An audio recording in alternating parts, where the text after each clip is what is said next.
இன்னைக்கு மதுரையோட ஒரு ஸ்பெஷல் ரெசிபி சின்ன வெங்காயம் மட்டன் கறி. இதை யூஸ்வலா மட்டன் கீமால தான் செய்வாங்க. கடலை எண்ணெய், சின்ன வெங்காயம் அண்ட் மட்டன் காம்பினேஷன்ல இந்த ரெசிபி அட்டகாசமா இருக்கும். சாதம், சப்பாத்தி, தோசை, பரோட்டா கூட எல்லாம் அல்டிமேட் காம்பினேஷனா இருக்கும். வாங்க இந்த ரெசிபி எப்படி செய்யுதுன்னு பார்க்கலாம். குக்கர்ல ஒரு 4-5 ஸ்பூன் கடலை எண்ணெய் சேர்த்துக்கோங்க. அதுல பட்டை, கிராம்பு, ஏலக்காய் அண்ட் சோம்பு சேர்த்துக்கோங்க. 1/2 கிலோ மட்டன் கீமாக்கு நான் 1/2 கிலோ சின்ன வெங்காயத்தை தோல் உரிச்சு சேர்த்துக்கிறேன். இதில் 3 பச்சை மிளகா, ஒரு கொத்து கருவேப்பிலை சேர்த்து நல்லா வதக்கி விடுங்க. வெங்காயத்தோட பிங்க் கலர் மாதிரி இந்த மாதிரி வெள்ளையா வரும், அது வரைக்கும் வதக்கிக்கோங்க. இதில் 2 ஸ்பூன் இஞ்சி பூண்டு பேஸ்ட் சேர்த்துட்டு இதோட பச்சை வாசனை போகிற வரைக்கும் வதக்கிக்கோங்க. இப்போ இதில் நம்ம வாஷ் பண்ணி வச்சிருக்கிற 1/2 கிலோ மட்டன் கீமா சேர்த்துட்டு ஒரு 5 நிமிஷத்துக்கு நல்லா வதக்கி விடுங்க.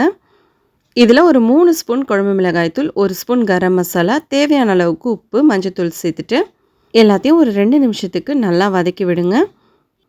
மட்டன்லேருந்தே தண்ணி விடும், அதனால் 1 டம்ளருக்கு அளவாக தண்ணி சேர்த்துக்கோங்க. உப்பு காரம்லாம் செக் பண்ணிவிட்டு குக்கரோட மூடியை போட்டு லோ ஃப்ளேம்லேயே 6லேருந்து 7 விசில் விடுங்க. 6 விசிலுக்கு அப்புறம் பார்த்தீங்கன்னா மட்டன் வெந்து சின்ன வெங்காயம்லாம் குழஞ்சி சூப்பராக கிரேவியாக ரெடியாக இருக்குது. இது நமக்கு கிரேவியாக தேவைப்படாது, திக்கான தொக்கு கன்சிஸ்டன்சிக்கு தான் நமக்கு தேவைப்படும். ஸோ இதை ஒரு கடாயில் சேர்த்து மீடியம் ஃப்ளேமில் கொதிக்க விடுங்க. இதில் 1 ஸ்பூன் அளவுக்கு மிளகு தூள் சேர்த்துட்டு மீடியம் ஃப்ளேம்லேயே கொதிக்க விடுங்க. கொதிக்கும் போதே பார்த்தீங்கன்னா கடலை எண்ணெய், மட்டன் அண்ட் சின்ன வெங்காயம் வாசனை சூப்பராக இருந்தது. இந்த மாதிரி திக் கிரேவியாக இருக்கும் போதே ஆஃப் பண்ணிவிடுங்க. ஆறுனதும் கரெக்டான கன்சிஸ்டன்சியில் வந்துடும். நான் இதை சாதத்து கூட தான் வச்சு சாப்பிட்டேன், ரொம்பவே சூப்பராக இருந்தது. சப்பாத்தி, பரோட்டா கூட ரொம்பவே நல்லாயிருக்கும். கண்டிப்பாக இந்த ரெசிபியை ட்ரை பண்ணிவிட்டு எப்படி இருந்ததுன்னு மறக்காமல் கமெண்ட்ஸில் சொல்லுங்கள். தேங்க்ஸ் ஃபார் வாட்சிங்.